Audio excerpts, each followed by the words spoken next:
3 ദിവസമായിട്ടുണ്ട്. 3 ദിവസമായിട്ട് ഞങ്ങൾ 15 പേരോളം എല്ലാ ദിവസവും ഉണ്ട്. അപ്പോൾ 15 പേരും ഞങ്ങൾ നന്നായിട്ട് വർക്ക് ചെയ്യുന്നുണ്ട്. ആദ്യത്തെ ദിവസം ഞങ്ങൾ ചൂരൽമല സ്കൂളിൻ്റെ പരിസരത്തായിരുന്നു. ഞങ്ങൾക്കൊരു ബോഡി കിട്ടിയിരുന്നു. ഇന്നലെ ഞങ്ങൾ പുഞ്ചിരിമേട്ടിലായിരുന്നു. പുഞ്ചിരിമേട്ടിൽ ഞങ്ങൾ ക്ലീനിങ്ങും കാര്യങ്ങളായിരുന്നു. ഞങ്ങൾക്ക് അവിടെ ബോഡിയൊന്നും കിട്ടിയില്ല. പല സ്ഥലത്ത് റോട്ടൺ സ്മെല്ലുണ്ടായിരുന്നു. ആ സമയത്ത് ഞങ്ങൾ പല സമയത്ത് സെർച്ച് ചെയ്ത് നോക്കി, കിട്ടിയില്ല. ഈവൻ ഞങ്ങൾ ബേസിൻ്റെ താഴെ നോക്കിയിരുന്നു, അവിടെയും നമുക്കൊന്നും സാധിച്ചില്ല. ഏകദേശം അവിടെയെല്ലാം ഏകദേശം ഞങ്ങൾക്ക് കണ്ട പ്രകാരം അവിടെ ബോഡികളൊന്നും ഇല്ലെന്നുള്ളതാണ് മനസ്സിലാക്കുന്നത്. ഇന്ന് ഞങ്ങൾക്ക് എല്ലാവരും വീണ്ടും ഞങ്ങളുടെ എല്ലാ പിള്ളേരും ഉണ്ടായിരുന്നു. ഞങ്ങൾ ജീസസ് യൂത്തും ജീവന സമൃദ്ധിയും മാനന്തവാടി രൂപതയും ഒരുമിച്ച് ചേർന്നിട്ടാണ് ഈ കാര്യങ്ങൾ ചെയ്യുന്നത്.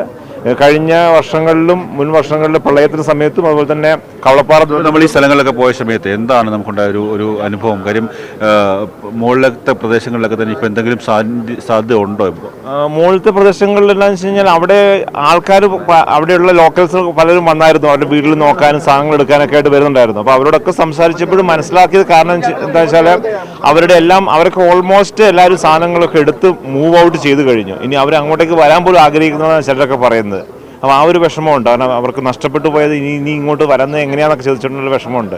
എല്ലാം നഷ്ടപ്പെട്ട ആൾക്കാരാണ്.